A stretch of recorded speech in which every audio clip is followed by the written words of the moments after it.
Okay, so we are so grateful to have our panelists here tonight. One of ours is Eugenia Soliai from Nu'uli, American Samoa, employed at BYUH, 20 plus years in human resources, and worked in various capacities within the department. She has associates in nursing, bachelor's in health administration, master's in human resources, and currently working on a doctorate degree in the organizational leadership. She appreciates the experience she has gained while working here at BYUH. Our next panelist that we have is Arlie Bowen, mother of 5, met her husband while attending Ricks College, or BYU Idaho now. Arlie Bowen is from Chicago, Illinois, and was an early childhood educator and youth counselor. Arlie Bowen recently moved to Colorado and is the current Human Resource Office Manager for Altman Plants, where she has begun creating a workforce that gives back to the community and its friends while implementing service-oriented events. Erna Ekenbart, alumni of June 2018, with the degree of Business Management, works at the PCC Human Resource and is a Human Resource representative. We will now ask our panelists a few questions for the Women in Business Subcommittee. The first question is, if any of you in the audience have a question, please raise your hand, once the previous questions have been answered. So if we have time, we would love to hear your questions. What are some skills that you see on resumes or hear in an interview that motivate you to hire someone immediately? This is for the panelists, sorry. I'll answer that question. Mostly what intrigues us is their knowledge of programs that they may know, volunteerism, as well as speaking different languages, being able to communicate with various knowledge of languages. That impresses us, as well as being able to be very oriented in just regular general, I guess it depends on the position that they're hiring for, but being able to have experience in that field, being able to have just a way of, I'm sorry, I'm losing my words here. Just a way to be able to express on paper what their personality is. So that's something that we look forward to. Thank you. Okay. I'm just part of you guys.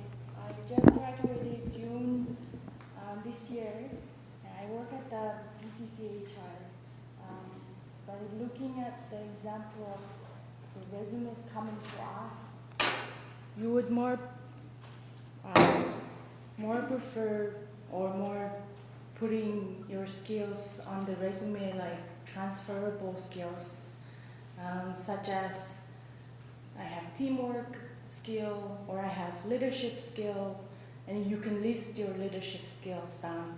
And then also listening, verbal, oral, written, writing skills that you have. So I would also put my specific skills like Excel, like all the workbook, or you have done Photoshop or all of that, Adobe or all of that skills. And then also to show somewhere in your resume that your integrity, that you are honest, that you have the honor to work, or that desire that you have to work in that company. And and also you can be more flexible with your resumes or customized based off what you're applying for. Because some people use one resume for all of the job positions. So it has to be customized depending on what positions that you're applying. I would say those are the skills that you put on your resume.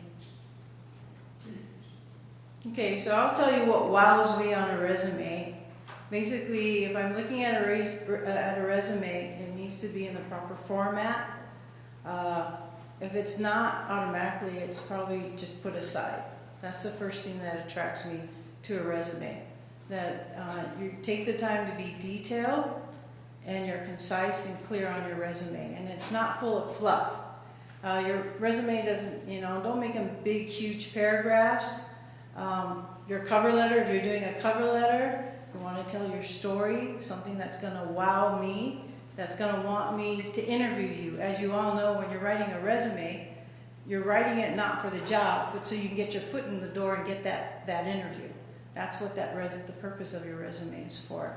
The other point is, when you're writing the resume, write down what you accomplished and include some metrics to it.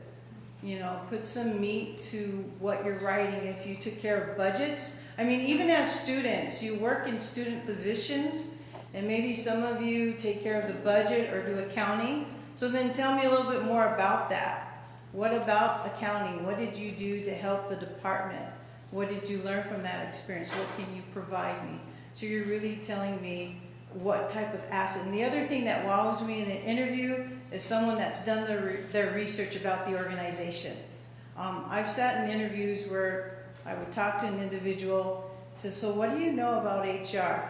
And they don't really know a whole lot about it. So that tells me they're probably not as interested as they just want a job. But the person that wows me the most is one that comes in, can tell me a little bit about the organization, knows a little bit about some of our challenges, and then offers a recommendation of what they can do for us.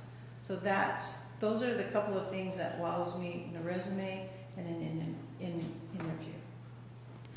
Thank you. Okay, so the next question is, what are some things that you see on resumes or hear in an interview that do not motivate you to hire someone immediately? I'll just answer that really quickly. Grammatical errors, at this point, you should be professional enough to make it look professional. Sometimes too much personal information is not needed on your resume. Stick to what the job description is asking for, and just don't get too wordy with it. And adding on that, in the States, there are different formats and different forms that you can use as creating your resumes. Here, a lot of rules on the discrimination, so you cannot put pictures, you cannot put your height or weight or other specific questions. So in my home, where I come from, we actually put our picture in it, our headshot, and then we put our weight and our how tall I am, how I weigh and stuff like that.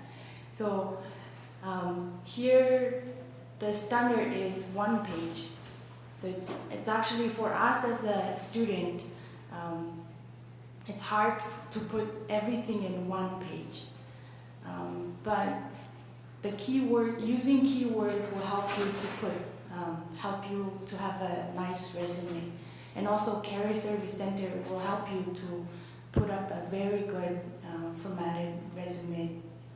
And other, not higher, I think the obvious skills that you put in your resume, like I am a hard worker, or I am, those kind of things are not really attract the interviewers. Okay. I think for us, something that deters us from the applicant is not actually being honest.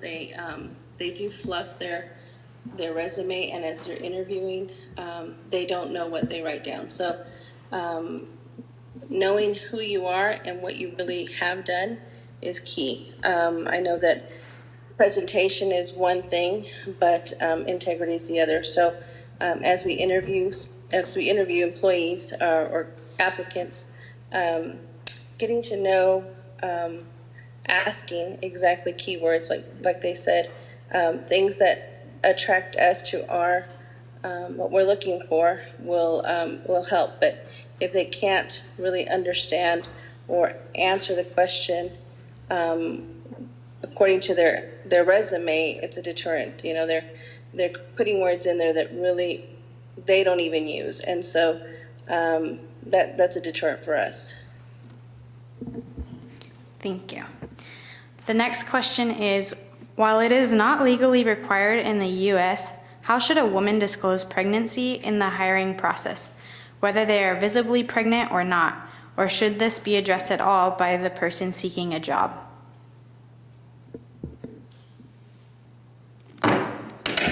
Don't address it, it's none of their business, and of course it's discrimination if they ask you about it. That's point blank, you don't need to. Anybody else want to add to that? Of course, we can't ask. We have had applicants that have informed us just because of time off, which has helped us at least be able to accommodate. We never turn down somebody that is pregnant, but it does assist us in knowing the projection of time, you know, to see if when she's going to, you know, need time off so that we can accommodate her situation. The thing of it is that you're hiring the individual for their skills. And if you think that they're valid, point blank, we did hire someone that we visibly knew was pregnant, but they came with the skills that we needed, so we were willing to wait out her time, and we hired her, and it's been one of our best decisions that we made. Okay. What mistakes do you see that women make on their resumes?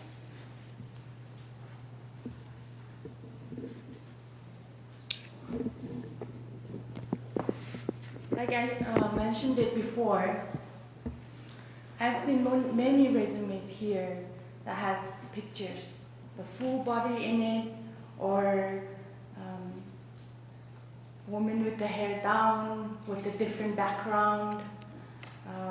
If you really want to put picture in it, that should be professional setting or professional cloth that you put it on or something like that. And then I would also mention, like I said, really customize your resume depending on what job that you are applying. Even though it is entry level or management level, you should customize your resumes every time when you apply jobs. Well, and it's also not explaining the gaps in your employment. So you really need to try and fill in that time with the volunteer or your unpaid work experience. So don't negate that. That counts for something. And relate it to your experience and to the job that you're applying for.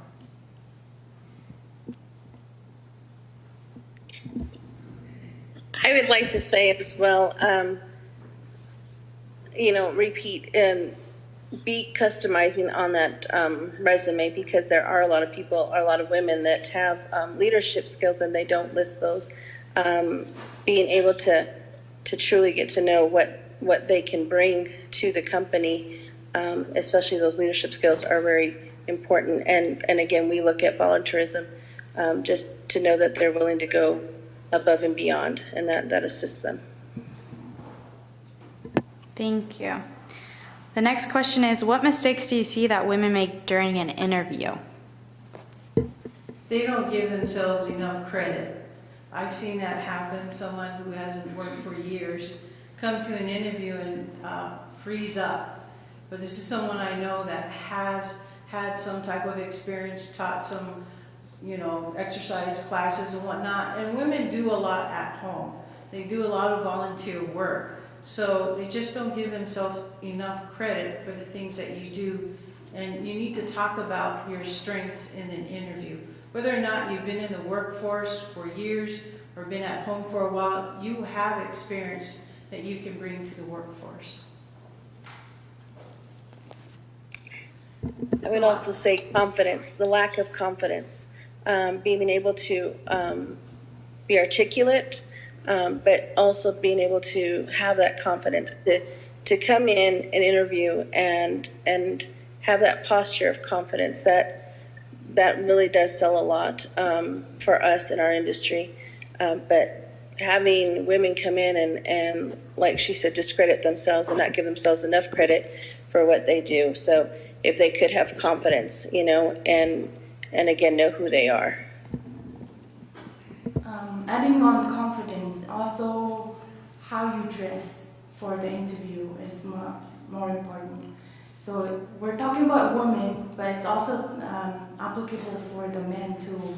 How you dress up for the interview is most important thing, and also the first impression that you are giving to the interviewer is the most important thing that they will look at. Sometimes women bring their children for the interview, so it happened. I have seen it, but I don't think that's a best solution. Thank you. So the next question is it ever okay to raise questions about flexibility in work schedule, such as childcare, possibility for working from home, telecommuting, or juggling two careers, etc., in an interview, or should I wait until after I've received the job offer to bring up these issues? I think, in my opinion, no, but unless the question is bring it up after the interview or at the end of the interview, like is there any question that you have, then you can say the flexibility of the job or whatever the question that you have.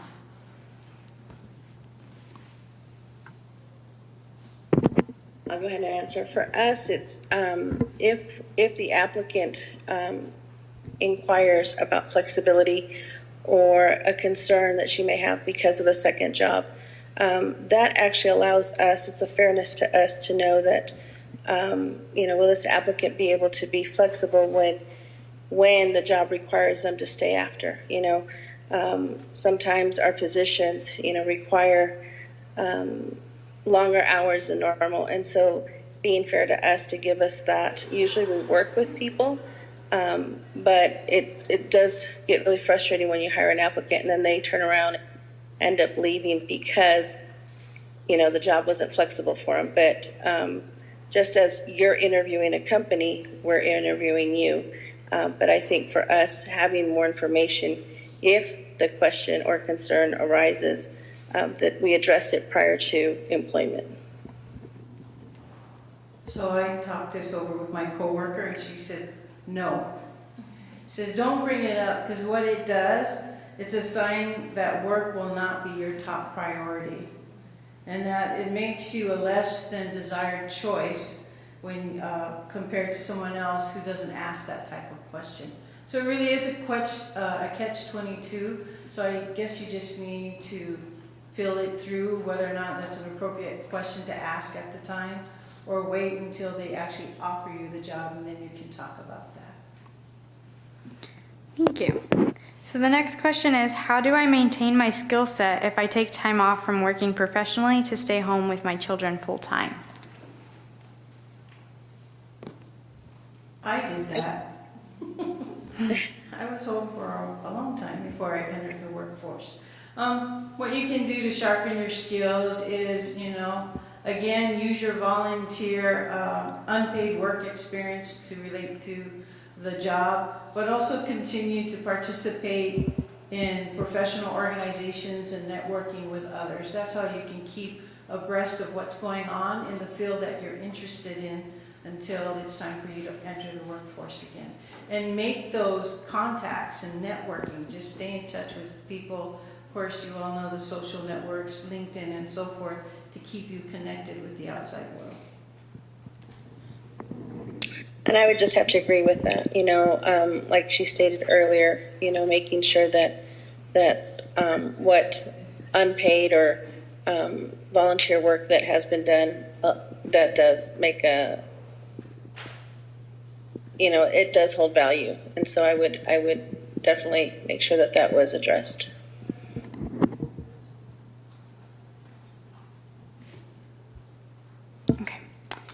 The next question is, we all tend to get nervous before, during, and after the interviewing process.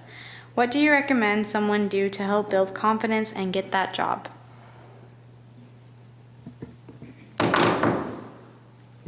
There's a class in business department that PJ Roger teaches. Career development. It's a 1 credit. Back then it was 1 credit class. So what I learned from that class is to prepare myself, talk to myself, look at myself in the mirror, and then just answer the questions. It might be easier, and I have done it actually. In my last semester, I had to apply. I had to decide which job that should I stay here to do my academic training, or should I go back home to apply any jobs that it's applicable for myself. So I had 3-4 interviews over the internet, and then the online interviews are more harder than the face-to-face ones. So I would say preparation makes it perfect.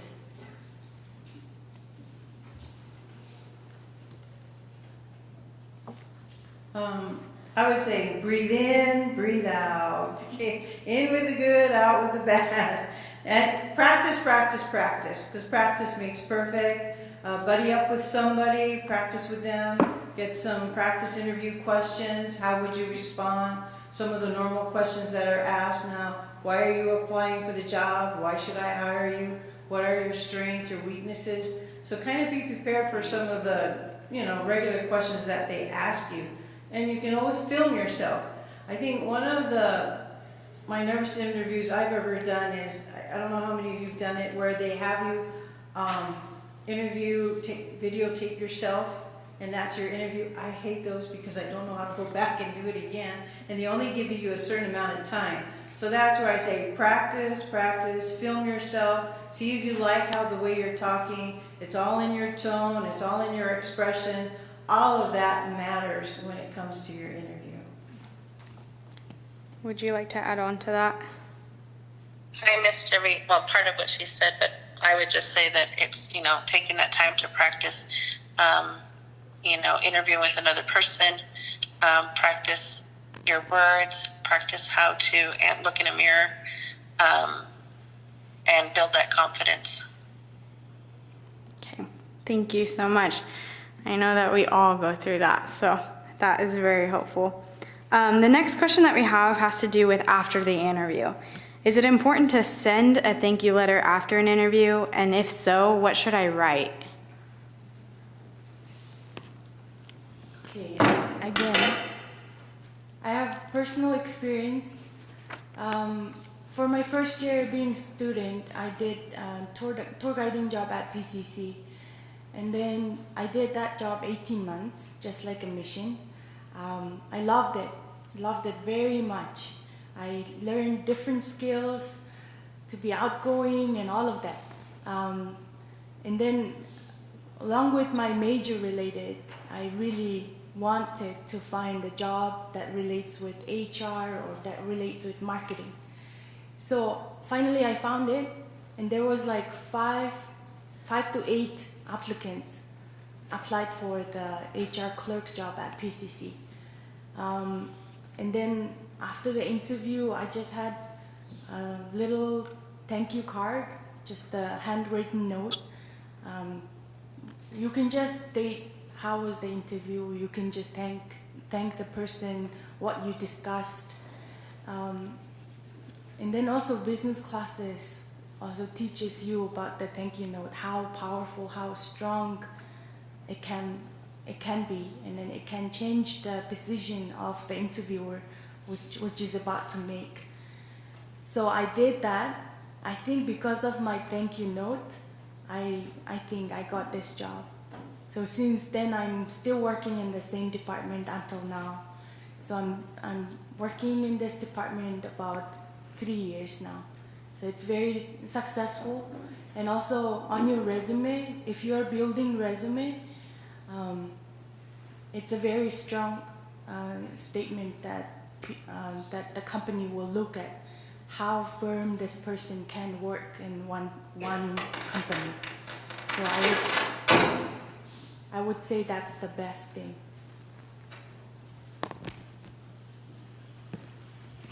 From a receiver's end, it's worth 1,000 words. The Springers that are here now, I still remember the thank you note that came from them. And it really does mean a lot to the employer when someone remembers the kindness or the time that the interviewer took to interview you. So in your thank you notes, it's just basically acknowledging them, the time that they took to interview you. And then it's also an opportunity for you to maybe give a better answer for something that you thought maybe you could have answered better. So you could just put a slip in, oh, and by the way, blah, blah, blah, so that they know that, oh, okay, so they were really thinking about this. So that's another opportunity for you to kind of showcase yourself. Sister Bowen, do you want to add? I would just say that it can be a game changer. Being able to have an extra opportunity to resell yourself, to be able to put an extra effort. It allows you to put extra effort into that interview. Sometimes after interviewing many, the conversations all tend to be the same. But if someone can write something that, that was more personal, it actually allows us to remember that applicant in a better way. So it can be a game changer, and it benefits them as well as it benefits us as the interviewees, being able to remember specifically who that person was. Thank you. So a few of us, we kind of touched on this earlier, but a few of us have a question. What types of questions should I ask at the end of the interview?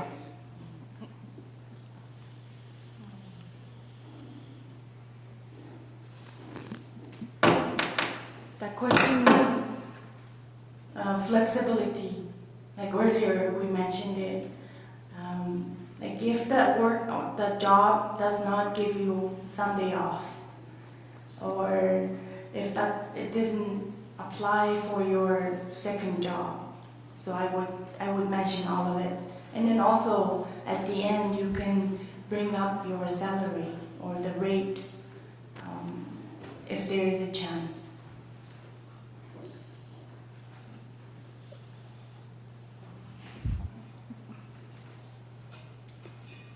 Okay, so always have a question. Always be prepared with at least one or two questions. It shows that you've given some thought to this interview and that you've researched the company well enough that you do have a question or two. You can ask them about, when can I expect to hear back from you? Questions that matter to you. When is the start date? As far as the salary, I just have to beg to differ. You don't want to ask it, because I asked my coworker about this, Sister Lake, who is the comp guru in our office, and I had put down salary range. She said, no, do not ask that question.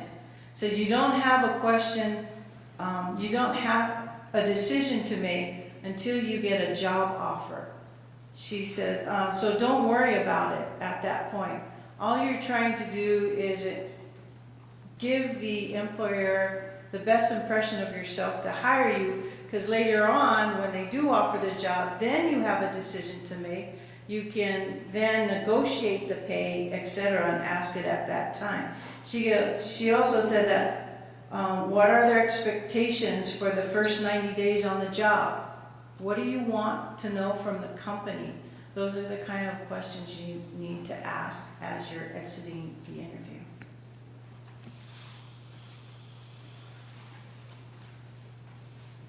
Sister Bowen, do you want to add? Thank you. Yes, at the end, it does benefit you to ask questions. Like she said, it does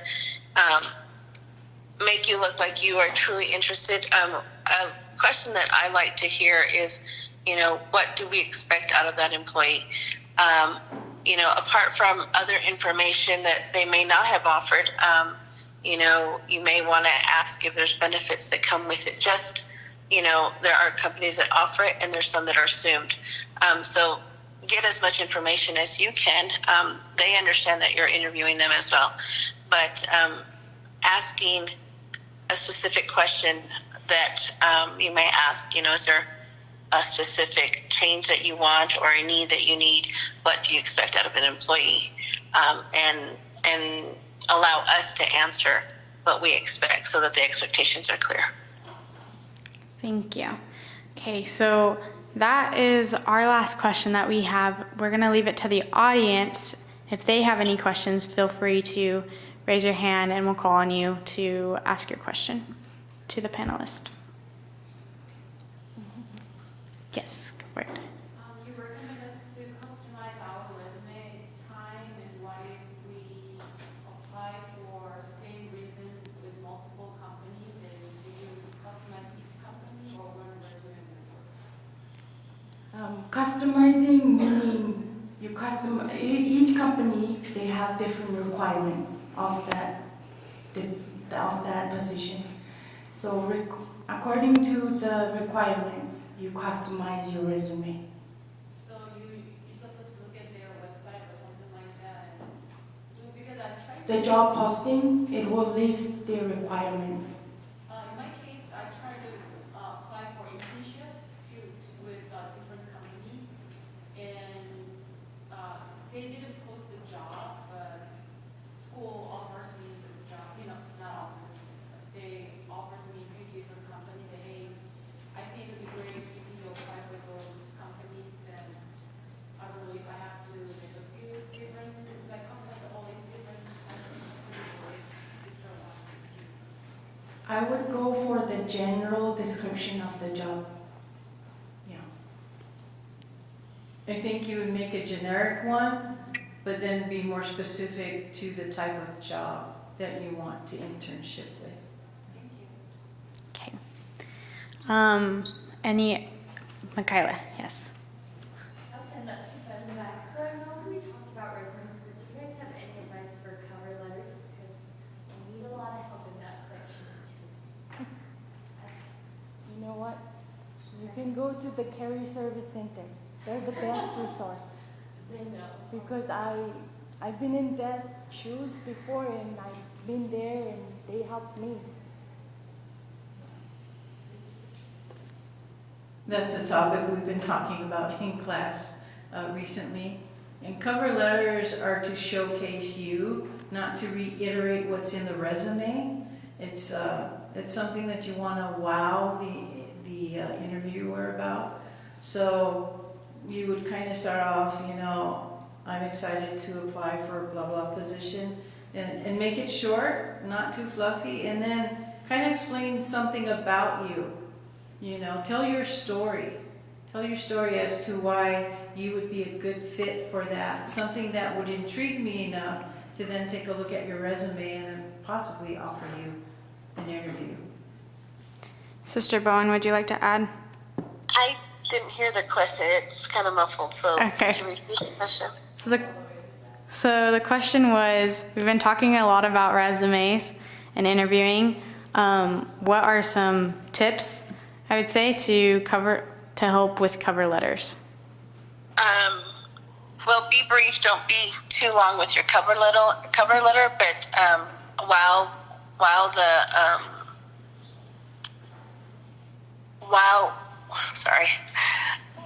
yourself, make it a wow letter. Make it something that interests us, but don't go into depths about things that may not be pertinent to the job. But this is your opportunity to start an interest for us. So make it brief. Just don't make it too long. Okay, thank you. Yes. What would fluff mean in your resume and cover letter? Like, what things would you avoid? Okay, so the question was, what would you consider fluff, or what are some things in your cover letter that you would avoid? for me, Dallas, or is this for? For anyone. What I consider fluff, and I've seen, is where people cut and paste things from Yes. the job posting, and people can read that right off the bat. It's not you. You're not being personable about yourself. So, and then when the paragraphs get really long, that's to me. And then if I have to funnel through it to try and figure out what you're trying to tell me, I just put that aside. Yeah.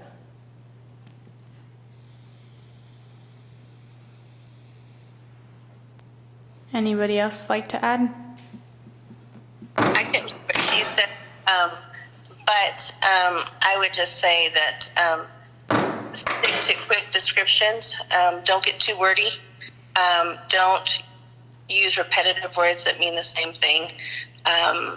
You know, you kind of can see through a person knowing that they might have used like a quick resume to add to make themselves a little bit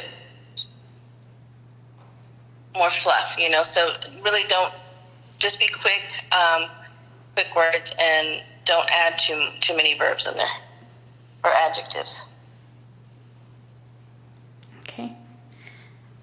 I have different comment on different subject. So it's a before interview stage. If you are going to interview in the front desk or security, you probably may have read this before, but it's a very important thing. How you react or how you communicate with the front desk person or the security, with the security, is very important. So nowadays in the real world, they actually check after the interview how you discuss with them in the first stage. One of the decision is made in the real world based on that communication.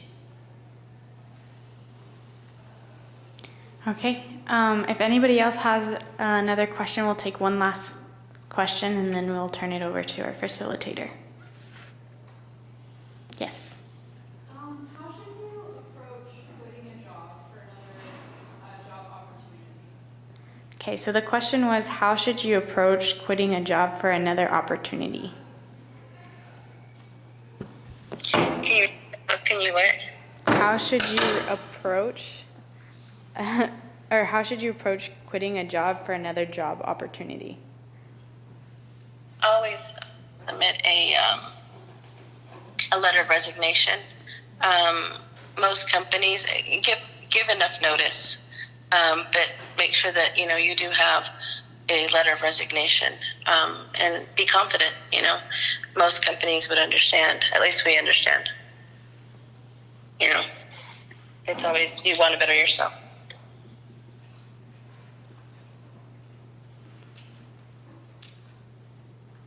And I've done this many, many times, if I know I'm applying for a job, I don't say anything to my current employer, because I don't even know if I'm going to get the job.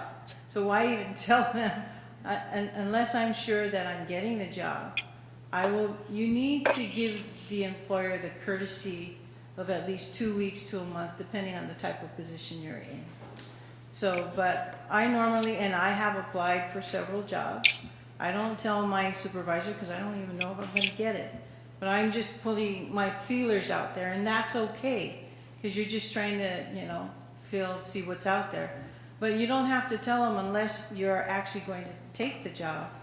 But always give them the courtesy of at least 2 weeks to a month to find someone to fill your position.